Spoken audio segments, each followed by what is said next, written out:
Welcome everyone to the first ever Possum Riviera Comedy Night.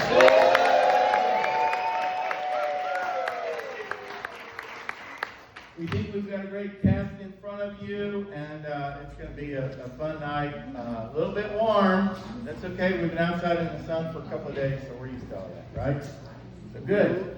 All right, so we will get started with our first comic. Coming from all the way out in Tennessee. This is a comic that's been around for a while. Some of you may have heard of her. She is one of the illustrious Possum Queens. And it's the wonderful, and she is hang on. And she is a recovering elementary school teacher. This is her world premiere comedy. Put it together for Laura Black.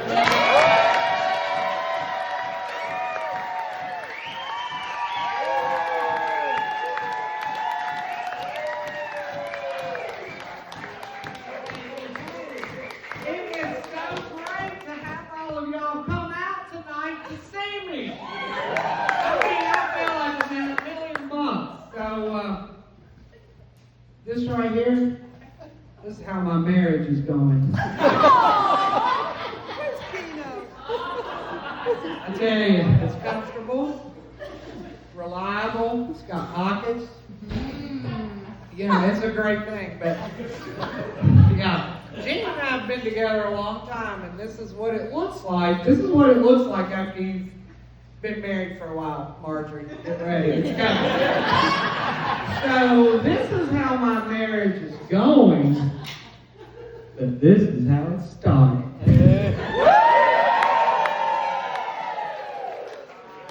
What about that? You know, my mom always used to tell me, honey, you let him chase you until you catch him. And I thought, this is how you do it. So, Evie Sutter, a dear friend here, she actually was really involved in an intricate part of the beginning of mine and Gene's relationship. And if you want to hear more about that, you'll have to come to my late night comedy show. Tickets for that show are $50. I take Venmo, check, or cash. And here's a little preview of it. Edie handed me this robe at the store, and she said, see if this fits. And I went, it fits just fine. All right, that's enough of that. For the late night show, it'll be downstairs in the pit. $50 a ticket. So anyway, thank you. I appreciate that, Mom. You didn't know if he should run out of here or what? You didn't know, did you? So, earlier in mine and Gene's marriage, Gene worked really weird hours, and so you just, when you're in retail like he was, you just kind of go with it and figure it out. So one night, I'm all propped up in the bed thinking, I'll stay awake till my sweet little poodle comes home from work, which is like 11 o'clock. So I did me a facial treatment. I had a mask on. And it was back when you had to paint on the teeth whitening stuff. This has been a minute ago. So I had painted that on, and it says, let it dry. So you had to do like this for 20 minutes. I had my shower cap on because I had a little hair treatment going on. So I'm propped up in the bed, just wait until he gets home, watching Law and Order, something real exciting. And he comes running into the house. And he's like, get out here, you're not going to believe this. And I was thinking, I can't go outside like this. I had on ratty pajamas, as y'all can see. And I was like, what? And he goes, get out here. There's an alligator in our driveway. Well, we live in Tennessee. And what? I was like, what is he even talking about? So I go out there, and he has not stopped to look at me because he's so excited about, you know, we got an alligator. We're going to hang him and put him in a So I go out there in these ratty pajamas, my paisley shower cap, my face mask, and my teeth white. And I'm like this, you know, and it's pouring down rain, and it's like 11:30 at night. He's got a flashlight, a bucket, and a broom. He's like, what do I do? I said, catch it, you gotta catch it, get it from the and then, so he's running towards it, and he flicks it, and the alligator goes sailing into our yard. In the grass. Pitch dark. Well, I went ballistic.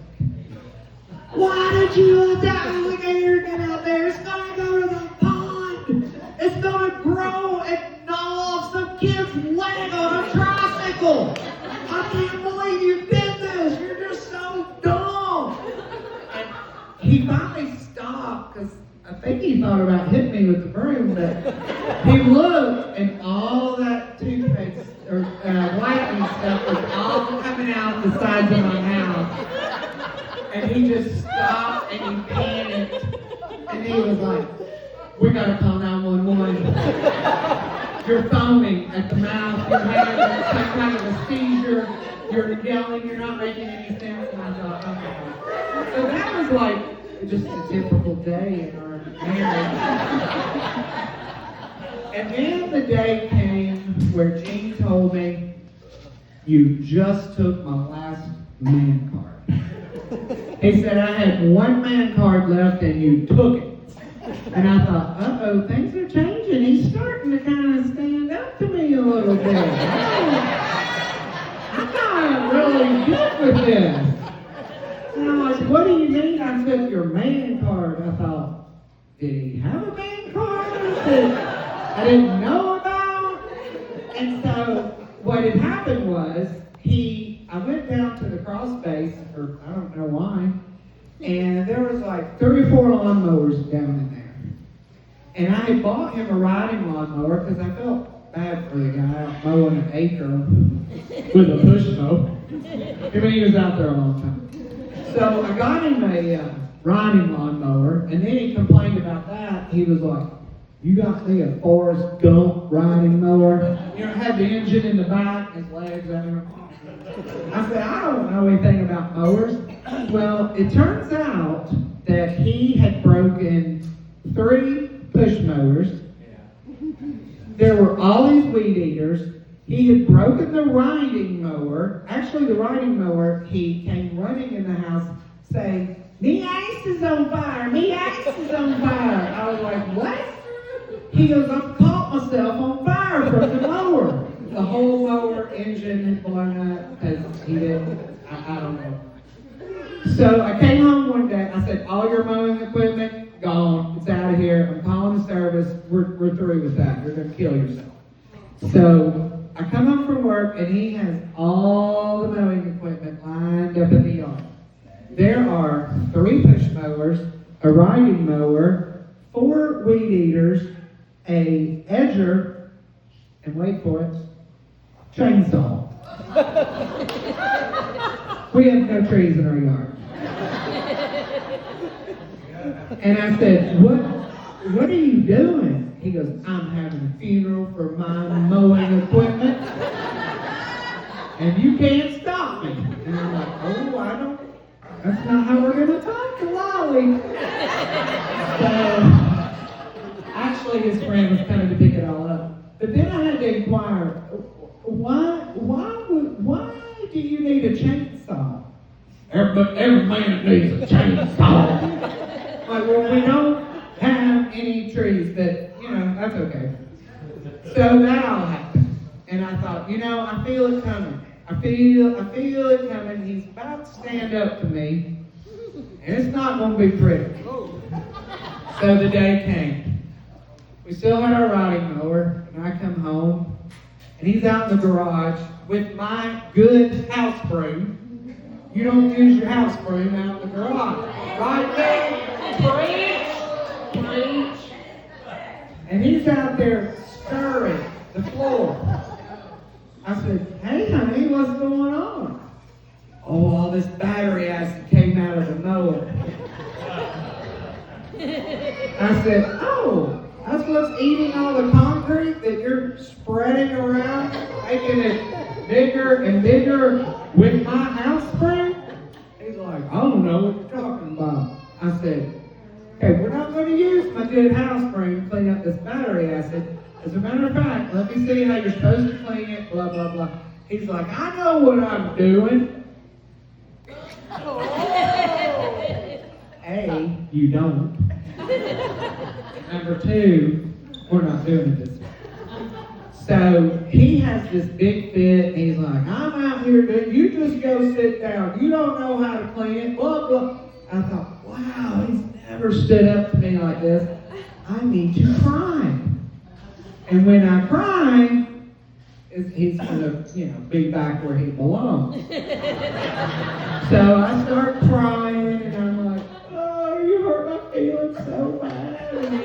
Because I'd already told him, get the hose, do this, and he was just staring at me like, so I start crying, you're not listening, and I didn't mean to say anything mean to you. A bunch of lies I was making up. So I went around the corner where he couldn't see me and sat on the front porch, and he's in there cleaning that garage. And he comes around the corner, and so I'm like, oh yeah, gotta start crying again. And I'm thinking he's coming over to sit beside me, and it's all gonna be rainbows and butterflies again, and he's gonna tell me how sorry he is.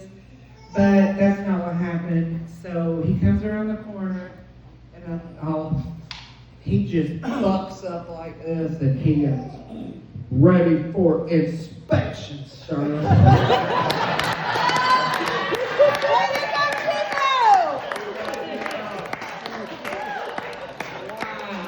Wow. That was the day that Gene Black stood up to me. And it takes a lot to stand up to me. What are you talking about? I had a heckler. I made it, guys. I had my first heckler. Yeah. That's awesome. Thank you, sweetie. Yeah. I'm not done. Sit down.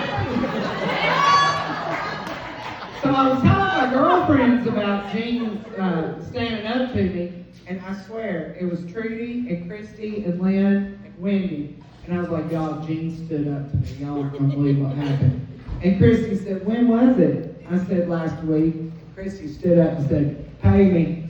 I'm like, what are you talking about? All of them had to pay Christy. They said they had been betting on what year it would be that Gene would ever stand up to me. I'm like, some friends y'all are.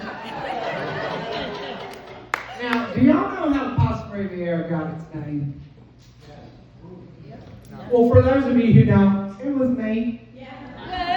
100%, absolutely. Trudy will attest to it. And she won't even say, you might be right. She'll tell me you're right. Which that's a lot for Trudy to tell somebody they're right. You've made it. So we were down here, my girlfriend's Trudy. Well, she is one of my girlfriends. And we were down on the dock, and Trudy had said to us, now one of my friends is coming, and she's a princess in a real country. I was like, what? Her name is Zora. I said, oh, Zora the princess. What country is it? I don't even know. I can't remember. I didn't know really if she said country or county. But when she got here, I'm pretty sure it was a country. This lady was flawless. So we're all down on Trudy's dock, and Zora is looking absolutely amazing. And we're all in our Lands' End swimsuits. And Trudy says to Zora, have you been anywhere interesting or fun lately? Of course, we're all like, she goes, well, I just got back from the French Riviera. And I said, well, sister, you sitting on the Possum Riviera now. And that was it. Yeah. So, I've been looking around lately, and I keep seeing brand new right here. I don't know who brought this. Daniel, the camera. Daniel, my little Texas A&M kicker. Where is he? He's putting babies down. Oh, well, I'll have to cut Daniel in. Because I think anything that has the Possum Riviera logo on it, I should get, dang straight, Blake, I should get a royalty. Gene, what do you think about that? So, Trudy, I'll have my attorneys get in touch with you. One of them's named Barbara Aaron. And so, my legal team, Marty Lastly, I got Marty right here in my hip pocket. They'll be in touch with you to start these royalties, and I will expect to be back paid. So, it's so nice of Trudy and Roger to share all this place with us. And now, not only do we have the Possum Riviera, but we also have Big Tex Acres. So I was thinking of some ideas for Big Tex. And one of them, we're gonna have a restaurant up there. There's only 2 menu items: Doc Nachos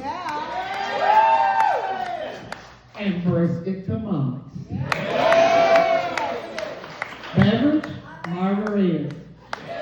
There are no prices on the menu. You just pick which item you want. There's no bills, no checks. You just, what's wrong with that? Anytime you stop, and the name of the restaurant will just simply be called Mex. On the putt-putt course.